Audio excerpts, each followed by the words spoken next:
Sri Lanka tourism promotion બ્યુરોએ પોતાના મુખ્ય travel trade ભાગીદારોના સહયોગથી 15 જૂન 2026ના રોજ સુરત મેરિયોટ હોટલ ખાતે Sri Lanka tourism B2B road show networking ઇવનિંગનું સફળ આયોજન કર્યું. કાર્યક્રમમાં ગુજરાત અને શ્રીલંકાના અગ્રણી ટ્રાવેલ પ્રોફેશનલ્સ, પર્યટન ક્ષેત્રના પ્રતિનિધિઓ, એરલાઇન અધિકારીઓ અને મીડિયા પ્રતિનિધિઓ, ઉદ્યોગ જગતના આગેવાનો હાજર રહ્યા. રોડ શોનો મુખ્ય હેતુ ભારત અને શ્રીલંકા વચ્ચેના પર્યટન વ્યાપારિક સંબંધોને વધુ મજબૂત બનાવવાનો હતો.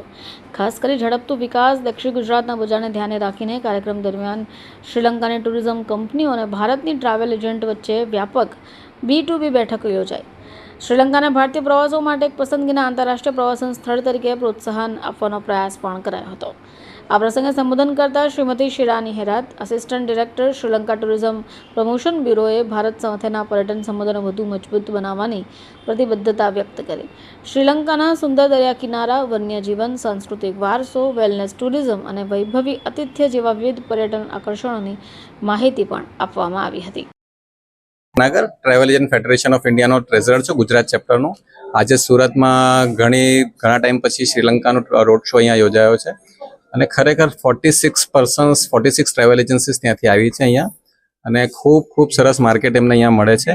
પ્લસ એ લોકોનું જે પોતાનું પ્રોત્સાહન ટુરિઝમ માટે છે, સુપર ડુપર છે. અમારી સાથે સાટાના મિનેશભાઈ બી છે, ટાઈના બી મેમ્બર્સ છે અમારી સાથે અને we all are promoting the Sri Lanka and it's really good. અને અમે બધાને કહીએ છીએ કે તમે બધા બી શ્રીલંકા આવો અને ખરેખર સેકન્ડ હોમમાં એક વખત ટ્રાય કરો.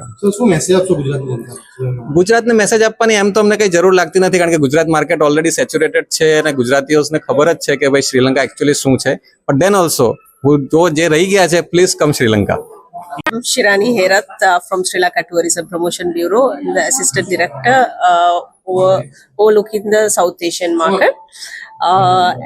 We came second time to Surat to do the road show and networking evening with Gujarati travel agents.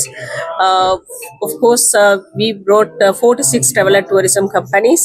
They are having the B2B sessions now. It's going in the other hall.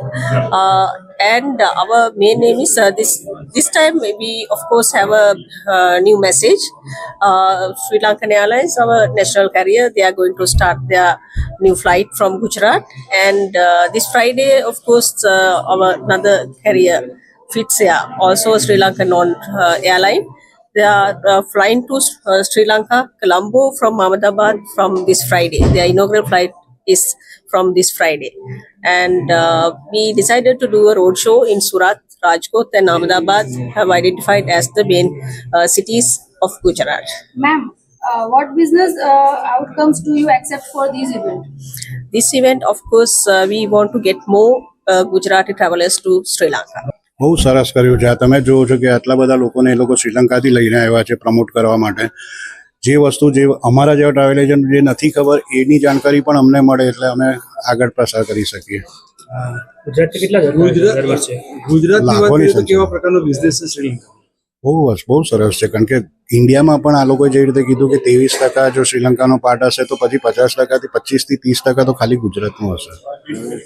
આવનારા સમયમાં જે target રાખેલું છે એ કઈ રીતે થઈ જાય? ટાર્ગેટમાં એવું છે, જો આજની તારીખમાં જે સિચ્યુએશન વર્લ્ડની છે એ પ્રમાણે જે ફ્લાઇટના રેટ્સ ને બીજી બધી કન્ટ્રીઝમાં જેવી ટુરિઝમ જે રીતે ઠપ થયું છે એની જગ્યા પર અમે લોકો એ જ કહીએ કે બાજુમાં છે શ્રીલંકા, સસ્તું છે, ડોમેસ્ટિક ફરીએ તો બી એટલા જ રૂપિયા થાય છે અને શ્રીલંકા ફરીએ તો પણ એટલા જ રૂપિયા થાય છે, એટલે એક ઇન્ટરનેશનલ ડેસ્ટિનેશન પણ થઈ જાય છે એની જોડે.